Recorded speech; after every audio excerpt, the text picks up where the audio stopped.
Alright, continuing with the Neil Degrasse Tyson TV show. Yes, TV physics. Quite fun. So anyway, I left off at somewhere around 45 minutes or something, and then he gets into, here we are back to these two laws again. Yes, time dilation. No, it doesn't happen that way. Yeah, so then it is does the twin paradox, which, not that interesting. Let's see what he says. Extraordinary, spooky phenomenon derived from them. For example, as you travel faster, or if you find yourself in the vicinity of a higher source of gravity, time ticks more slowly for you than it does for other people who are not. Right. So, this is just such a semantics thing, but you got to be kind of careful about these words. Like time ticks more slowly for you. So that's not exactly what you'd say if you were arguing that you're going to be frozen. Your movements will all be slower. Everything around you in your world will slow down. Everything outside of you will be speeding up by your perception, because your reality as you're perceiving it is broken. It's not accurate anymore. And there's no, because they just don't want to deal with this question of what is accurate. I mean, the very fact that there's an absolute speed just kind of says there must be something that's unspeed. Something less, and then something that's less than that, and then something that's less than that, and then something that's less than that. I mean, as soon as you say there's a maximum speed, the speed of light, you're automatically stuck with the fact that there's something that's not the speed of light. It's exactly the opposite of it. It's unspeedy. And that is the place where time is telling time correctly, where everything works. And everything else is just a broken version of that reality, the real one. It's not just your clock. It's everything about you and your environment. Except when somebody else shoots something into your environment, like a baseball or something. It's not going to slow down for you. It's going to, in fact, go even faster. It's going to be, what the fuck was that? I mean, you're not going to see reality really. You're only going to see everything else that's broken around you be broken like you're broken. Everything around you will be broken in your world, but anything that comes from the outside world will not be broken like you are broken. And it will fuck you up. If I'm going really fast into the headlights of a train, like half the speed of light, all of a sudden those headlights aren't just white lights anymore. Now they're blue lights, and maybe they're almost X-rays, and they're pointed right at me. That's the truth of it, in my opinion. My scientific opinion, as a scientist of scientific note, of noting of my scientific notary. Anyway, alright, so let's go to time doesn't exist, but that's a good one. I think that's just a wonderful, silly conclusion to all this nonsense. Approach the speed of light. Then the equations tell us that at the speed of light, time stops. Okay, now by equations, what they mean is they took the gravity equation, which is gravity falls off really fast in the beginning, and then it just doesn't do anything. Once you've already lost it, it doesn't matter anymore. You can have it forever, and it's just a line that's kind of flat. Diminishing returns. So they've just reversed that. So time dilation doesn't do much until you start going really fast, and then it does a whole lot, and then it hits zero. So they just basically inverted the chart. And so they created a zero, just like the beginning of gravity, strong gravity, and then no gravity. You plow into the sun or whatever. So there's a zero on the chart, the math. That's it. It's arbitrary. Clearly, if you're, moving the speed of light, you're still not doing instantaneous. It's still taking you time to get from one side of the universe to the other. 15 billion years, by as far as we know. It still takes you 15 billion years to do something. Time's not nothing. It's still something. So it's just it's a silly fart of their mathematics. It doesn't have anything to do with reality, and their mathematics is itself just it's arbitrary. These stupid transformations, Lorentz transform, these aren't anything. They're stupid number games that just end up turning charts sideways or upside down. They're not useful. That means if you were a photon, time does not pass for you at all. Right, which again, that is idiotic, because obviously photons are not instantaneous. They don't do things instantaneously, so why would this even be a subject? It shouldn't be a subject. It's nonsense. Okay, alright, so we get the QM at 51, so we'll jump to there, somewhere around there anyway. Close enough. Okay, so he's relating how when he was a young boy, he used to look at the universe with a telescope on a mountain. But now he just does blue screens of that. He doesn't bother doing the real thing. He just blue screens it all. If it didn't, where would it land? There's some people laying out on a beach. Some of these photons are hitting people's bottoms, okay? Yes, let's make it as juvenile as possible, because it's science.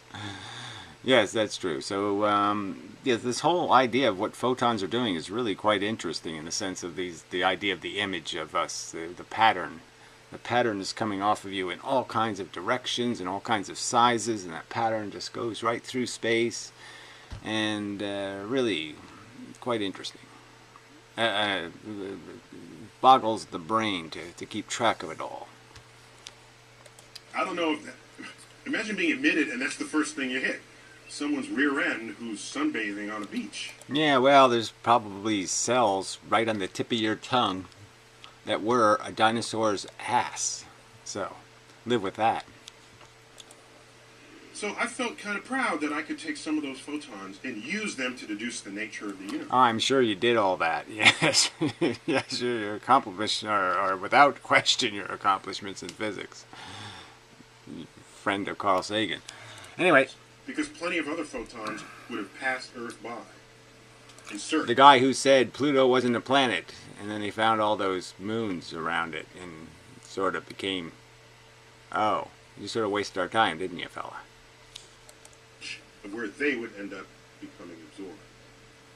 And so, such is the plight of the life of a photon. Because in fact, since time doesn't tick for it at all, oh, whatever. So I thought it was QM here. 51, right? Oh, I was at 50. My mistake. Sorry. 50. There. That should do it.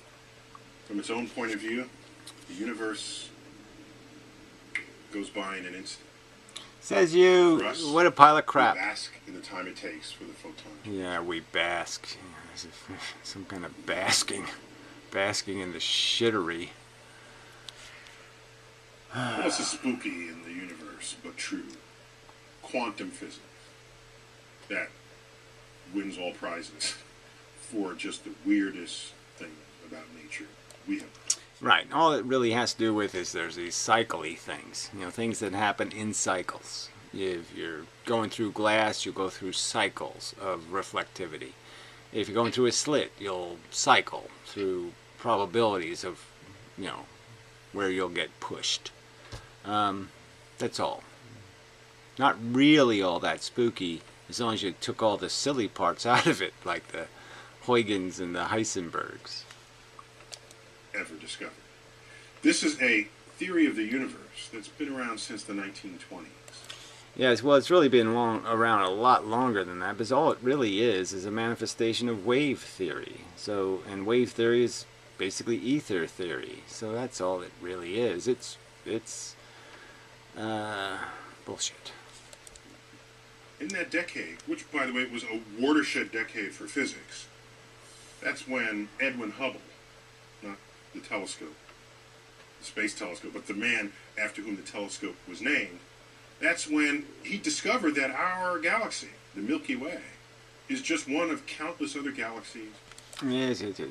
Sorry, I don't have a speed button on here, but yes, let's see if I can find one. Because, yeah, this sort of needs to go a little faster. in the universe. And then that same decade, he discovers that those galaxies themselves are rapidly receding from one another. Okay, so that was the boo-boo, because that was the redshift mistake. So they saw that everything was red, and they assumed, well, it's red, it must be going away from us, and no, it could be just going sideways to us. So, mistake made. Just that the whole universe is expanding. Had they given Nobel Prizes to astronomers back then, he would have gotten at least two. Okay, for making at least one mistake. Yeah, it's a good thing to give people prizes for. Hello, Kalito. Whatever. Let's see, where do we want to go to? Pop out of existence. Well, I don't know if we want to do the pop out of existence stuff, but what the hell? It says it, so I might as well go find it. Somewhere around here. Probably went past it. But anyway, we'll see where we are. Things that go on. Particles also exist as waves, and they can pop out of existence and into existence somewhere else. Right, so this is all the quantum mechanics stuff that doesn't have anything to do with anything reasonable at all. You know, it just has to do with speculations about the standard model and ways of making it make sense, because they need to do this. They need to annihilate. So they create antiparticles, and then they have things annihilate, and then they recreate somewhere else, and there's no... Obviously there's better explanations somewhere, because those explanations are frickin' silly. So, yeah, sorry. Alright, then we get into quantum tunneling. Dimensionality, that's a good one though. Let's see, so some dimensional talk coming up. So let's get to that. Paper. What will it look like to me if I pass that sphere through it? First I see a dot. That's the point of contact of the sphere with the page. I don't know that there's a sphere. I just see the page and there's a dot. That dot, what next? It becomes a small circle. And a bigger circle, and a bigger circle. The circle gets to the diameter of the sphere. After that, it gets smaller and smaller again. This was totally uninteresting. I don't know what this was. Ultimately becoming a point, and then disappearing altogether. That's just weird. Sorry. Yeah, I didn't get it at all. But anyway. Alright, so let's move ahead to, well, let's just see where he goes. This doesn't seem very fast. If I describe that to you, and I don't know that a sphere is passing through the sheet of paper, you'd think I was crazy. So I'm left wondering, and I'm not alone in this state of mind, whether so much of what we see as quantum mechanics that defies our common sense, that is just crazy, loopy, weird, is actually some sensible thing going on in a higher dimension that happens to be passing through our low dimensionality. I stay awake at nights wondering. An interesting feature of quantum physics is called tunneling. Well, we learned that a particle can also be a wave. Well, a particle has an existence in a spot. Right? Here's a particle right now. But when you think of it as a wave, the wave can be in multiple places at once. And when you measure that wave, it becomes a particle. If you measure that wave over here, the particle shows up over here. If you measure the wave here, the particle shows up here. So there's a chance you can measure the particle in any location. Yeah. Whatever. So again, this just has to do with the idea of the probabilities and the fact that I would argue that it's all kind of some sort of mechanical process. Something is diffracted. Particles, by particle they mean something that's either a byproduct of interactions, like a photon hitting an electron, or an electron hitting an electron, or something hitting something and changing its course, being that having a consequence in terms of the momentum is now altered because it's exchanged. Vicinity. Turns out the particle can tunnel through a barrier that would not otherwise be able to penetrate. That's like me standing next to a mountain. So there's another argument about, because there's a circumstance where something happens 1 in 500 times, or 1 in 200 times, or 1 in 120,000 times, because there's different games at Las Vegas have different odds, that we're now going to call it some special thing when somebody wins one of the ones that has lower odds. And it's not something special, it's just that that circumstance only exists. It only has this big a opening, and, you know, I mean, I'm just saying there's a probability you throw marbles at my face of you hitting my eye. The probability is less, so it doesn't happen as often as hitting the rest of the face.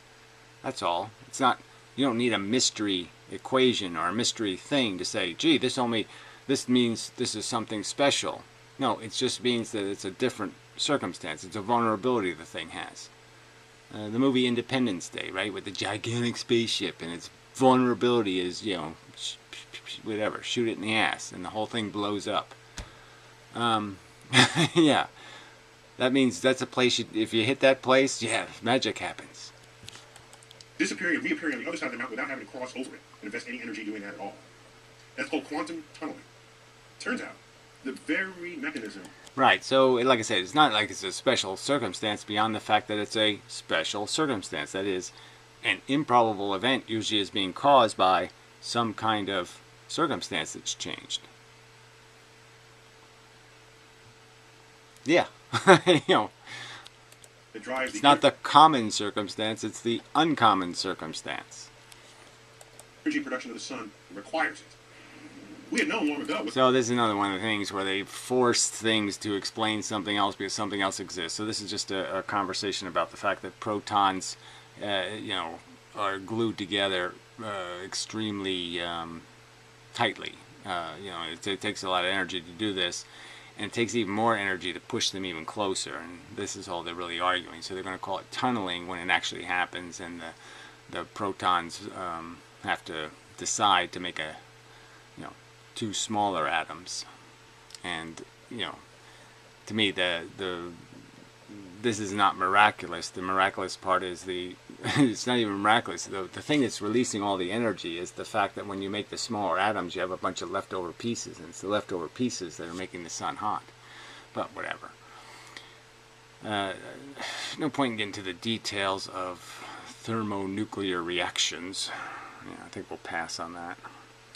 Alright, so, then it goes into this life on Earth crap, and so this is where it all goes really south. So you know, this is basically a conversation about physics, and now they shove in the biology part where they want to do the panspermia bullshit, talking about Martian crap coming here because of extremophiles, and none of that makes any sense at all. Just because nothing would come here. This extremophile is a complex organism, durable for reasons, because it's evolved over millions of years, billions of years, well, millions, hundreds of millions of years to be durable, and it wouldn't retrograde evolve. It wouldn't evolve backwards. And if it did evolve into a lower form of life, it would do so the same way things evolve into higher forms of life, that is, keeping all of the old DNA and just not using it, not having it part of the program anymore. But the DNA would still be there. So all of the simpler DNA would end up full of extremophile DNA, and it doesn't work that way. The lower organisms aren't full of extremophile DNA. So this is all just sort of a bullshit theory that doesn't make any real sense when you think about it, and it just seems like it's okay, just entertain the silly people who want to believe we're Martians. It's the equivalence of mass and energy. The equation first written down by Albert Einstein in 1905. You learned it in elementary school. E equals mc squared. The c is the speed of light squared. It's a constant. Oh, somehow we haven't got there. Oh, energy sits on one side. My mistake. We're not at that part yet. Okay, that part will come where he does the talking about Earth, but first he does the life of stars. So, yeah, I sort of missed that somewhere. So now this is just a conversation about this stupid searching for equations. Again, I would say the simpler equation is going to be the force equation, and force equals everything, and that's going to be the new equation to replace this. It's just going to be force equals everything. Everything's just a form of force. It's just the momentum in the form of the simplest form of momentum, which is a ton of some kind, a graviton, magneton, or photon, and that's all the universe is. And it's polarized. Sits on another. And we've known about this in Cold War politics, because our entire nuclear arsenal depends on that formula, creating energy out of matter in a bomb.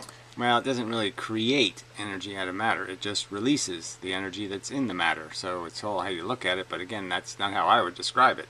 It doesn't create something. It just lets it loose. Okay, the sun does it every second of its life. So does every star you see in the night sky. We don't have an everyday experience with E equals mc squared. That's a good thing. But if we had very sensitive measuring devices, we would. Well, I think we do to some extent, so I don't even think by that argument. I think most people do have pretty good experience with kind of amazing reactions where a tiny bit of something creates a whole bunch of something. You know, dynamite, for example. So I think they have some experience with it. For example, if I take a spring and I stretch it, I'm actually pumping energy into the spring. Right. Now, he's saying the word energy, and he could just say the word force, because that's what he's really doing. He's applying force, and where's the force going? It's going into the spring. So he's doing an act of force, committing an act of force, an act of aggression. And the aggression's going into the spring. The force is going into the spring. Just like when the big explosion happens on the bottom of the space shuttle. The force goes into the space shuttle. Hold it in a stretched position. If you figured out how to weigh that spring, in before and after situations, you'd find out that the stretched spring weighs more than the unstretched spring. Right, but it only really weighs more in the direction of the held force. So that's part of the trick of this thing. So the force can hide if the force is in some direction opposite of your weighing material. Like the space shuttle, for example. How do I weigh it if it's flying away from the scale? I have to push the scale onto it or something. So you have to weigh it from the position that the force is going to release itself, and in that direction is where it has the extra mass. So it's sort of illusionary in the sense that its absolute mass may not have changed, but its mass in a direction has substantially changed. And if I use the space shuttle example, clearly its weight, as you would weigh it on comparison to the Earth gravity, has turned to zero. Its weight this way is nothing. Its mass this way is something. If it hits you, if you're floating in a balloon and the space shuttle comes flying into you, you know it has a lot of mass. It's like something really heavy falling on you. Same difference. Space shuttle hitting you from the bottom is the same as having big meteor hit you from the top. I pump energy into it, and that energy has mass. So it's force, really. I pump force into it. The word energy is a little dicey, so, but go ahead and use it. But I'm just saying, understand what energy is. Energy isn't just anything in any direction. Energy is force in a direction. That's what makes it mean something. Energy has mass. It'll show up in spring, it'll show up in rubber band, it'll show up when you stretch a rubber band, it'll show up in chemical powders like gunpowder that's stored energy in the molecules of gunpowder. Gunpowder weighs more because of that stored energy than it otherwise would if you broke apart those molecules. And what's the trick? Well, the trick is, yes, that the force, the energy, is now filling the empty space that we know exists in atoms. So the elements of force between the electrons, the things holding them together and, well, holding them apart actually, and the force between the electrons and the protons, all of those forces are now getting stronger. The bonds are getting thicker and thicker with force. Not only that, gasoline weighs more, simply because it has stored energy. Right. So these are good things for people to know. Yes, it's good. Let's see, where are we going? Well, I just let him keep going. When I think of all that drives the universe, when I think of what makes the universe tick, you park the curtains, what's behind it all, you will find the equivalence of mass and energy. Now, what you'll really find is that force is everything. Everything is just force caught in circles. That's it. Caught in some kind of mechanism. Caught. It's stuck. There's sticky force and then there's free force, but it's all force. That equivalence of mass and energy drove phenomenon in the early universe, in the Big Bang itself. It drives the energy production in every star you see in the night sky. Yes. I don't fundamentally agree with E equals mc squared. I'm just saying it's better understood as not matter making energy, as matter being energy. In my opinion, much better understood. Do we have to climb several mountains before we even get to the point where we see the next equation that can transform the next generation's understanding of how this universe works? I don't know. But what I do know is... Well, again, this underestimation of how much we have gleaned in terms of knowledge, and so there's nothing, there's a ton of facts and evidence, and it's really just being fair to the evidence in terms of understanding. So I mean, I'm going to argue that it's there, and there's not going to be there's not going to be some new truth out there that's really going to be hugely spectacular beyond the fact that we just understand this is a mechanical universe. Einstein knew that, even though he he modeled it poorly. Yeah, it's probably the best way to say it. His gut is, after looking at it for his whole life, it's a machine. Doesn't have any sparky, fun, elfy bits. E equals MC squared explains so much of what's going on in this universe. It actually makes us feel a little cocky about it. But yeah, we're there. We got it. But the March of Science tells us... Well, you got it as long as you get rid of this wave crap and this bent space poop. And then you'll have it all cleaned up. But yeah, get rid of those two buttholes of a bad idea and you're on your way. Yeah, anyway, I don't know why. This is dragging out. Just when you thought you understood something, the universe throws you a curve. I don't even know why that was thrown in there in the end, but I don't see any curve there. But oakley doke.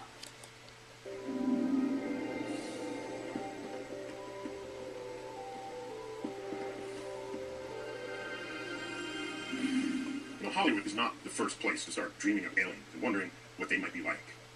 We're all entertained by them, of course. Some amount of intellectual energy goes into asking what they look like, where they're from, how they get here, do they eat. But they're not the first. This is a long time-honored pastime. It's been going on for centuries. Right, okay. Well, we don't need the history of crazy thinking. So anyway...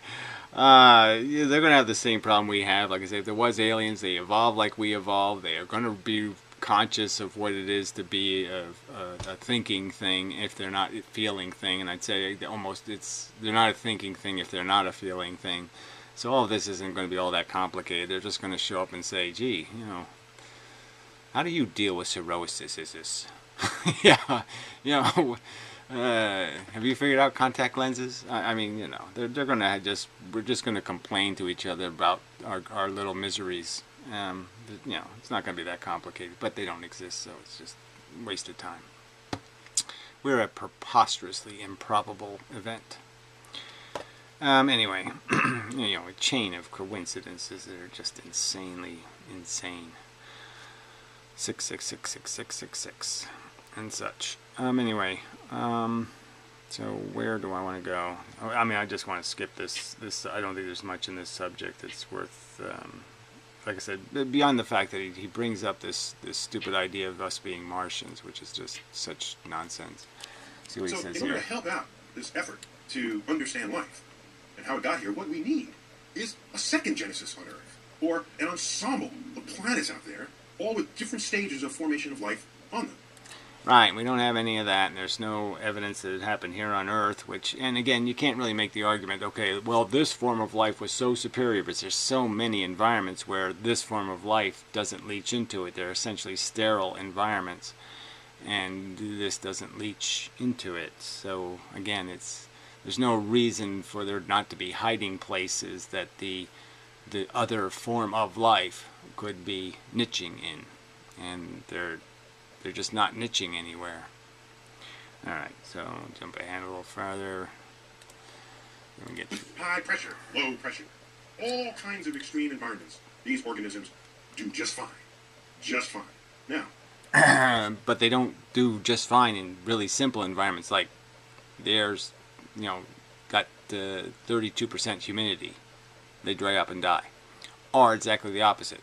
The humidity is 78% and they drowned. I mean, they're good at one thing. They're like high jumpers or something. They can do really, jump over high bars, but can't play basketball. Put a pin in it and consider that recent computer simulations of asteroid impacts on planet surfaces tells us that surrounding rocks can be cast into space, escaping. Okay, whatever. Well, we already know that rocks from Mars have gotten here and blah, blah, blah, blah, blah, so we really don't need simulations or computers to tell us that. But anyway, it doesn't really matter. The point is, anything that travels here is not going to be simple life. It's going to be complicated life. Therefore, it's not going to explain what we already know about this planet, which is we spawned from something really, really, really, really simple.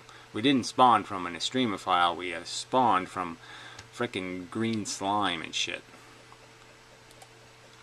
And extremophiles are not going to evolve into green slime, like I said, without carrying a bunch of vestigial DNA with them. To make life. And it would tell us that life, in fact, doesn't require DNA. We found another way to encode identity, figure out how to make one creature different from another. When you add all this up and dig deeper, what you find is that life on Earth, it's not simply are we based on DNA or not. Of course we are. But there's something else that's true, hardly ever talked about. And that is the fact that complex molecules, nearly all of them, have a kind of handedness. They're not the same on one side of a mirror as they are on the other, yet they're chemically identical. Alright, okay, I don't know whether this really matters that much, but it's sort of interesting that, you know, sage or something, or whatever the fuck it is, has the same exact, molecularly it's the same, except it's a left-handed version of spearmint, you know. So, that's kind of interesting. But, yeah. I don't think that has much to do with whether or not life will or will not evolve on a planet. The fact that it has that it acquires a few tendencies that it keeps building on because they're the only way the machine works. The sugar can only be metabolized a certain way, blah blah blah. See, this left and right thing comes up with like sugars because there's a certain sugar that sweet potato produces the right-hand version and something else produces the left-hand version, and you know, it's a little bit complicated. And then there's a bacteria that can only eat the left-hand version. You know, very complicated. But who cares? All right, this is all this biology stuff that really seems out of place in this, whatever this is, this show. Let's see, it's towards the end. Well, here maybe is summing up on this mush. When we search for intelligent life in the universe, we try to set up criteria by which we would judge the civilization to be intelligent. And the audacity of us to presume that we'd even be able to meaningfully communicate with the species of life from another planet. Alright, see, this is the stupid part, right? Because intelligence is intelligence. Intelligence is vocabulary, all this other stuff. It has really so little to do with our biology. You know, primitive men, 500,000 years ago, had just as much brain as we have. They could have been just as smart as we were, but they didn't go to school. They didn't have the benefits of all this, you know, Madame Curie and all these people doing all these experiments and gleaning all the knowledge. So they didn't have any of that. They had the same brain, so if we brought them to this future, they could do just fine. They'd go to grammar school and high school and be just as smart as us. So we know that intelligence is just the acquisition of knowledge. And you're going to have a conversation. An intelligent organism isn't going to sit there and say, hey, they're not, they don't have enough words and they're not talking about fancier stuff. There's no fancier stuff than talking about what it's like. Hey, what's it like to be alive for you guys? They'd be damn curious what's it like to be alive. What's it like to be, you know, not to have 43 tentacles and 17 eyes. They'd be curious. How do you get around? I mean, damn, you can't see what's behind you? Holy shit, how do you live like that? They'd be curious, damn curious. And we have the capacity to have language. Language is a universal thing. You just find a way of translating the language, and then you have the concepts and the words, and there's not going to be a whole new layer of concepts aren't going to show up. The concepts now haven't shown up. We've only gotten dumber, not smarter when it comes to concepts, because it's so hard to find good concepts. You know, we're keeping old dead ones like a god and fairies and magic. We're keeping all these silly concepts alive because there's so few concepts to evolve to. There's so few interesting subjects to even occupy your brain with that people have to sit there and cling to these frickin' stagecoach ideas. So, you know, this is just so silly. Like intelligence is some infinite growing curve where the conversations just get more and more interesting. No, they don't. They just get more and more complicated. They don't get more and more meaningful. You're not going to beat having a meaningful conversation about something like, what's it feel like to have a telephone pole shoved up your ass? That's always going to be a meaningful conversation. Why do I say that? Because we can't even, we can't even meaningfully communicate any kind of deep ideas with any other species of life on Earth. Well, see, and it really doesn't matter because we couldn't communicate with humans 500,000 years ago. So if we brought a human from even just 1,000,000 years ago, or even 60,000 years ago, that human would be a fucktard. And we'd have no way to communicate with that dumbass at all because he would just be going, ugh. And we'd be saying, is that all you got, fucker? What are you? Some kind of stupid And it's identical genetically. No difference. 0% difference in the genetic code. So this has nothing to do with all this, oh, we're not evolved enough mechanical. No, we're plenty evolved. We got iPads. We can store information in volumes and volumes and volumes and volumes forever and ever and ever. Come on, you guys can think better than this. This is such a bullshit argument. It's a bullshit argument. Do you think if I knew the exact thickness of the paint on the hood of a car and the exact molecular weight of each chip of paint and exactly what angle is layered at, you think all of that information would somehow make me more interesting? No, it'd make me an asshole. It would be a waste of space. And we're already there. We're done. Meaningful conversation. It's not going to evolve. It's always going to be about living comfortably and, not dying horribly. It's always going to be about that. And life on Earth are creatures with whom Idiot. So anyway, he's going to insult chimpanzees. have DNA in common. And my point is, in spite of whatever conversations you think you're having with your dog, I'm suggesting that they're not deep. They're not the kind of conversations you'd imagine having with an alien. And so... Right. So I would imagine the alien, if he could build a spaceship and get all the way over here, that he's smarter than me, technically. So that means he probably understands all this stuff about language and all this kind of stuff. And he can slice and dice and we can talk about, oh yeah, we went through our religious period too. And then we elected Donald Dump as president once. And that was just a total disaster. I mean, almost burned the whole planet down. Holy shit, was that stupid. Yeah, we went through that crap. I mean, we thought we fucked up with World War II, but shit, Trump. Anyway, moving on. 1% makes, right? We compose poetry. We have philosophy. We have technology. We've got Beethoven's Ninth Symphony. We've discovered quantum physics. We built the Hubble Space Telescope. Yes, we discovered bullshit. Bullshit. Yeah, the Hubble telescope that apparently can't take a second picture of anything ever. It's one time only. One picture per galaxy. Apparently. Telescope. Yet what can the smartest chimps do? They do what human toddlers can do. Okay, so again, so it's just such a silly comparison, and again, you could just make the same argument that you could just make this argument for the first humans on North America. You couldn't have a complex conversation with them because they didn't have a language. They didn't have enough of a language. So whatever, it's just a stupid argument. I mean, it's just a poorly thought out argument. It shouldn't be made as a part of some kind of. This is what scientists do. This is a draft science. This isn't like, oh yeah, I thought about this ahead of time, have it all figured out. No, this ain't figured out. So anyway, let's get be done with this crap and get to the periodic table. There are still mysteries about the table that befuddle even chemists and physicists. For example, at the heavy end, these are the elements that we're actually manufacturing in the laboratory. We found all the elements that nature has to give us. Now, to extend our understanding of the table, we are creating elements beyond what nature is capable of all by itself. Well, let's not be silly. Nature might be capable of it. The point is they only last a zillionth of a second. So these aren't elements that have any survivability. So nature might make it, but it doesn't exist because it can't survive reality. And there are places there that remain mysterious to us. Well, let's back up for a minute. The structure of the table, this is a quick primer. You have columns, and as you go from left to right, an extra electron gets added to the outer shell of that atom. The rightmost column holds 8 electrons, and that completes the shell. When you have a completed shell, you have no electrons to either give or take. And when you have nothing to give or take, you cannot make molecules with any other atom. All right, so this is the 1-sheller, 2-sheller, 3-sheller, 4-shellers, or something like that. But anyway, all right, enough of that. Let's see if we get. Oh, black holes. That would be a good one. So let's see where I can go here.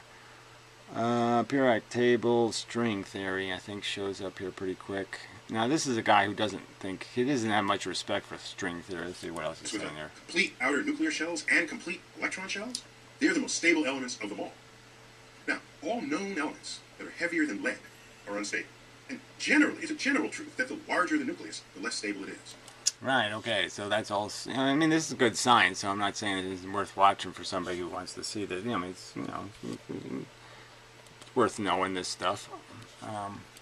Or one of my favorites is Americium, named for America, who discovered a lot of elements down there, and so of this magic island of stability.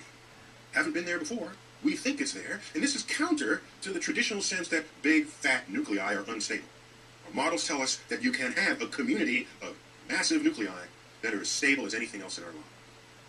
Now, if we reach that, haven't made it yet. What might we use these elements for in everyday life? Maybe they're so exotic they'll just be curiosities.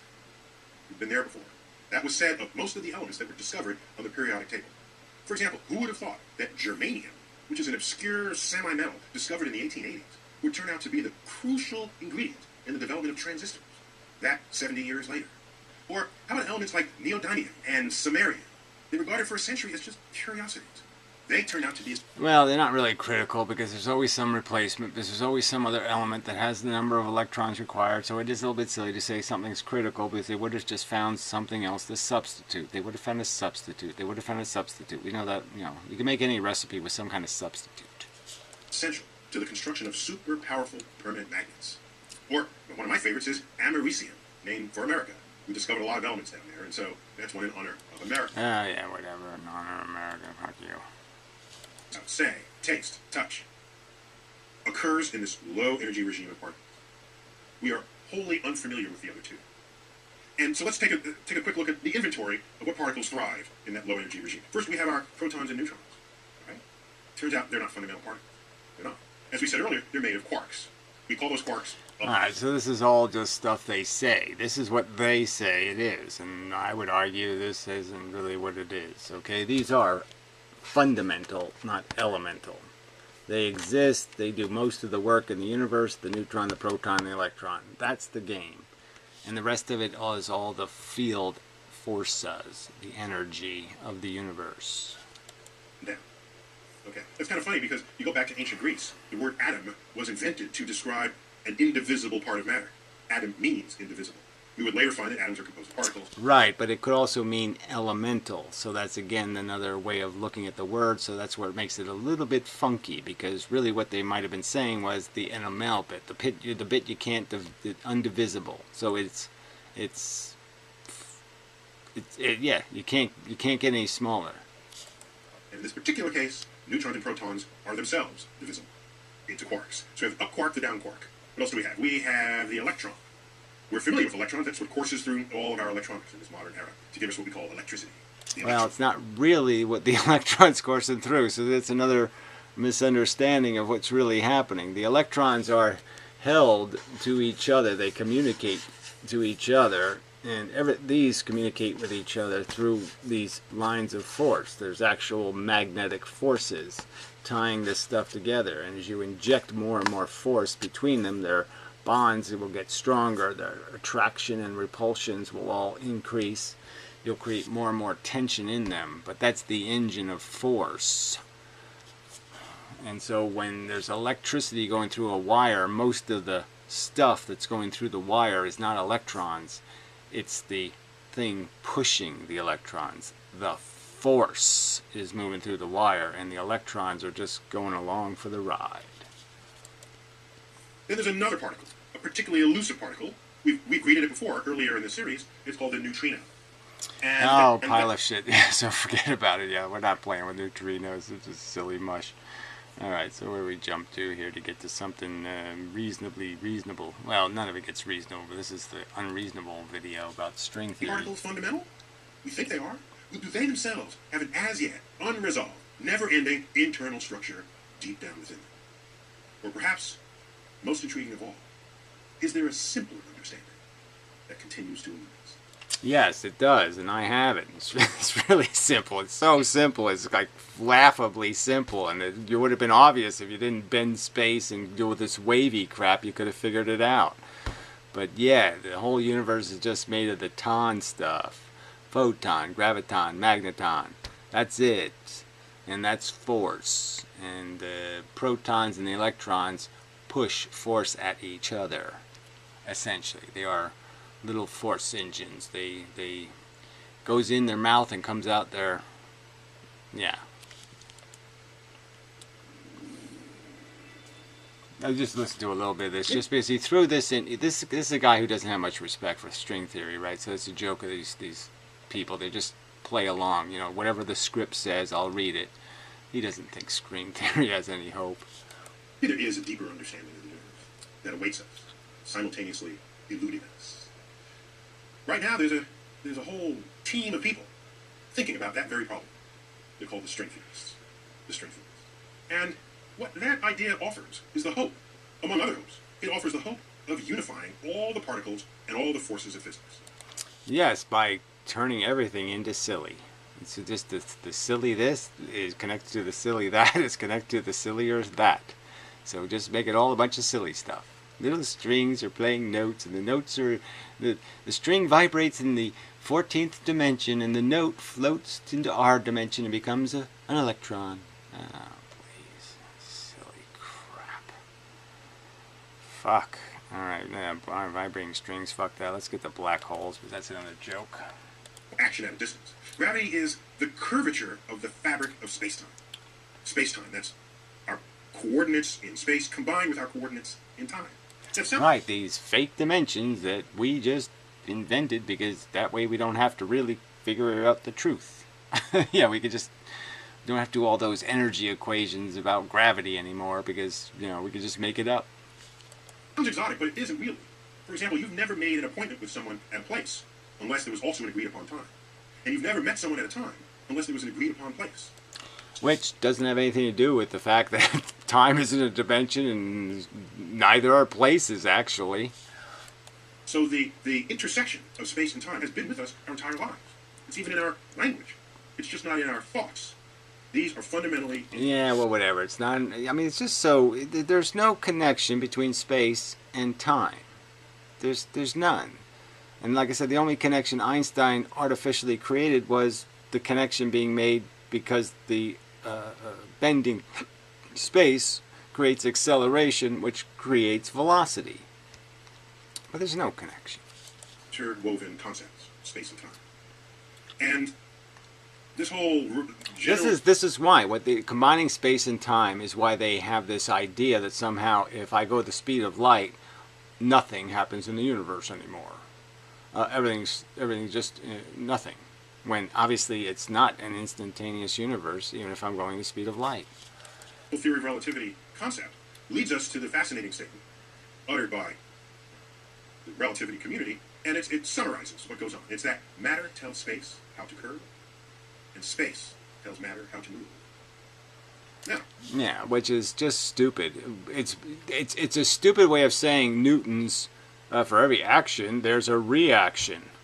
It's just a stupid way of saying that. It's the same thing. The force acts, the thing getting acted on reacts. It's not simple. What that tells you is that regions of space can have such high gravity that the curvature of space is so deep within it that if anything wanted to climb out of that curvature, it can't. Can't. Right, so this is the black hole setup. And again, it's based on this idiotic, once you make bent space, then you can just bend it forever. Because you're creating a false mechanism that's causing the pressure in the first place, the convergence, that is gravity. So you have this idea of a convergence. And instead of having a limitation to how much energy the light bulb can produce, if you thought of it as an opposite of a light bulb, well, there'd always be an energy equation. It says there's only so much energy you can shove into something, and almost so much light you can produce out of it. And so instead of having that limit, because they're just using bending, they can just bend forever, infinite bends. And the real universe is full of real force, and there's only so much of it. And I would say the irony to this conversation, or not the irony, whatever, the trick, the funny part, that's it, is going to be like when they think about the sun and the nuclear engine. The nuclear engine isn't being created because of a compression. It's being created because of an expansion. The atoms are falling apart in the middle of the sun because they're not getting enough of the pressure. They're feeling too little pressure and they're falling apart. What's the limit on it? It turns out there's a kind of zone where even if you're traveling at the speed of light, that is... So the point I'm sort of trying to make is these black holes will fail because as they make this well deeper and deeper, the atoms in the bottom of the well can't be atoms, and they'll explode. There's a deepness limit. You can't make super heavy things. They nova. Sufficient energy to leave the area, to leave the zone. If you are in such a zone, light doesn't get out, and light is the fastest thing we know about, nothing gets out. It is dark, and it is a hole. That. Well, again, this idea that light doesn't get out, light wouldn't be created in it anyway, but I'm just saying, it's just a silly idea, right?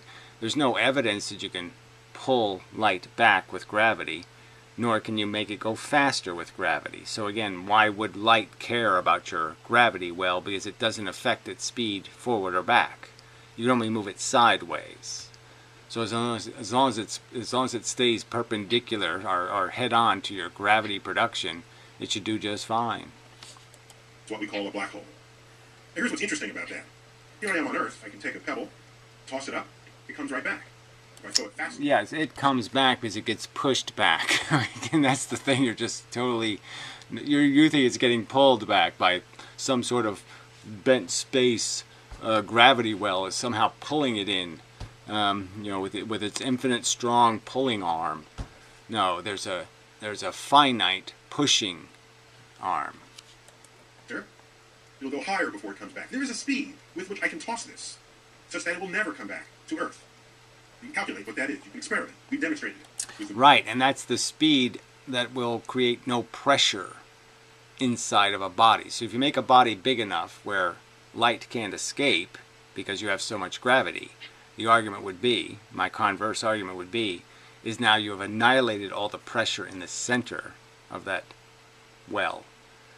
And every single atom and every single neutron, proton, electron probably annihilates, deconstructs into force.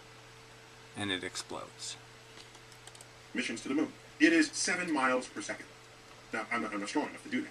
But I promise you, if I threw this 7 miles per second, it will escape Earth and never come back. That's the escape velocity of Earth. If you have an object that is approaching... Right, 7 miles per second, which isn't insignificant. It's a pretty good speed, right? 7 miles per second is not bad. Now, you have to go 183,000 miles per second to be light. But you can imagine the comparison. If you 7 into 183 gives you some kind of number like, I don't know, 60,000 or something. So if you make something 60,000 times heavier than the Earth, theoretically, that would be your black hole, and that would be the end of pressure in the sun, in the center. But I'm just saying, even the sun can't handle even when you get to the level of gravity of something like a sun, you're already creating enough of a problem that stuff is starting to break down. Even simple atoms. Dimensions of a black hole, that escape velocity gets higher and higher and higher and higher. And just the way I can play catch with this pebble or with a ball on a very high gravity surface, you can play catch with a beam of light. Right, so again, this is a force. So that's like saying, forces, you can't bend a force. You can only bend matter. So again, this is, to me, just such a wrong argument. There has to be a material bit. If you're going to create a plasma, you're going to create anything, it has to put material bits in it. It has to have some gas or some other kind of thing. And if you just evacuate gas, then you still have electrons. And they're going to dictate the flow of the force, but you can't thinking that light is a bendable entity is just such a mistake, and it's contrary to your very own argument that it has a constant speed. Because as soon as you say you can bend it, then you've given it 2 velocities. And if you give it 2 velocities, its net velocity has to be greater than the speed of light. I just don't know how they can escape that simple conclusion. Like I said, it's one thing when you're going into gravity wells, but when you're talking about throwing something back and forth on the surface of a black hole or inside of a black hole, there's no going in and out of the well. Alright, so I don't know if there's anything else that needs to be said here. 205. Well, I guess there is still some mush, so we'll just jump ahead a little. String of spaghetti falling in. Alright, and then the whole spaghetti argument. So you compress as you get velocity, and then you spaghetti as you get accelerated. And, you know, because the gravity is so strong, the gravity on your head is much less than the gravity on your feet, and your feet get pulled away from you much quicker than your head, and blah, blah, blah, all this bullshit. None of this, you'd never survive to go anywhere near this black hole. It would already have ripped you to pieces before you even got close to it if it had this kind of strong gravity. So this whole conversation is quite moot. It'll do what a centrifuge does to things. I mean, it would already have separated your heavy bits from your light bits. Gravity is acting on your atomic matter, on your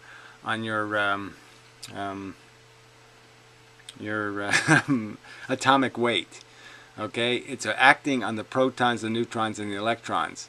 It might just be the neutrons, but I'm not going to get into an argument about it. But anyway, it's acting on those little bits, and any difference in your gravity, any strong gravity, it's automatically going to start centrifuging you. The byproduct of a centrifuge. It's going to start pulling the heavy bits down first, and the light bits less. In the sense of the stuff with more atomic weight is going to. The stuff with heavier nucleuses is going to move faster than the stuff with lighter, bigger nucleuses. I don't know exactly how to say that, but it's going to matter, and it's going to change your matter. So, it turns out, very large black holes, the tidal force is not as great as small black holes. Because big black holes, your feet, while they're closer to the center, the difference between your feet and the head is not that great. So it turns out... Yeah, well, that makes a lot of sense, too. All he's saying there, basically, is the big black hole is like a big sun, that the surface gravity is less because of its bigger size. And so you're just talking about how compressed the black hole is. That is, how much mass you put in how much volume. And that decides how strong gravity is. It doesn't decide how you'll be affected by gravity. It decides how much gravity you produce. Survive. I mean, these are important distinctions, but this isn't really. It's part of my theory, but no need for me to correct them on these kind of subjects. Yeah. See where he's going here. It takes on extra interesting properties. As you fall into a black hole, time slows down, and to a point where it practically stops. And when it stops, the entire universe that you just left unfolds in an instant, and you see the future. Alright, so this was just silly, right? Because this is just out of the movie kind of bullshit. This is absolute nonsense, right? So you move the speed of light and then you see stuff. After he already described how you got ripped in two and your torso, you split at the base of your spine, and then those two pieces split, and then those two pieces split. So all that shit happened to you, and now you're seeing shit. You're seeing the whole universe pass before your eyes and all this other crap. It's just a crock of shit. Sorry. Yeah, no, the information is not anywhere stored in there, and it can't be viewed by anybody. There's no Rosetta Stone in the universe that can put that Humpty Dumpty back together again. It's just a big pile of crap. Yes, it's a circumstantial fact that the universe has a condition that's dependent on the previous condition, but there's no way to ever calculate how to get back there, because all the probability equations are lost. You don't have any guaranteed you can't reverse win the lottery kind of thing. There's no, all you do is go to the ticket store, and on the way you won the lottery, and the way back you're just going to be entering the lottery again. You're not going to be able to know, hey, I won it. So you're not going to be able to go backwards, in the sense that you're not going to do the same probabilistic equations in the same way. So there's no conversation about this. None of this shit's ever going to happen. The past is gone as a decipherable book. It's written in a gibberish you can never read ever again. It's the perfect code. It'll never be redeciphered. You'll never find your way back. There's no breadcrumbs, for fuck's sake. You're done. The past is gone, and you're not going to be able to remanufacture it. I just hate this shit. It's just logically wrong to imply that this information is in any kind of form that could ever be used. Anyway, till next time. And such. Yeah, that's enough for now. I don't think there's anything else here. I don't think. Alright, play the universe you left in the instant it takes you to fall down into the black hole. This is clearly a one-way trip. Okay? Can't tell anybody else about this. But we also... Yeah, we already know that because you already told us we're split in half and we turned into spaghetti. So why are you bothering with this crap? Coming out of the 1800s, however, those small clouds turned out to be more like chinks in the armor of classical physics, which eventually opened a door into a century of mind-blowing modern physics that transformed the world. Well, it really didn't. And all this bullshit hype that it did any of that crap is just bullshit. Experimentation, a little bit of knowledge is a powerful thing, and that's what changed the world. Is people needed to do something, they found a way to do it. Okay, by doing experiments. And they probably, most of them didn't do any fucking calculations. They saw a little bit of something somewhere. You change this a little bit, and they changed it some more. And they said, oh, look, change made a difference. Let's change it some more. Ah, change made a difference. Let's change some more. I mean, it's just such bullshit to say any of this fucking imaginary theory crap has had any significant impact. The integrated circuit was inevitable as soon as they figured out shining light on a metal creates electricity. It was already in the works. So anyway, until next time, it's just so annoying. I mean, they just aggrandized. They just try to sell the idea that this wave theory, crappy Heisenberg-Huygens bullshit is somehow correct because, yes, somehow it's, semi-related. Because the probability equations are correct, that means all of our interpretations of the causes of those probability equations are also correct. So because the equations of probability, noticing probability, because that's the right thing to do, because it's a truth, that means I have to accept all your interpretations of why it's probabilistic. And that's bullshit. I mean, that's just cheating, fella. So anyway, till next time and such.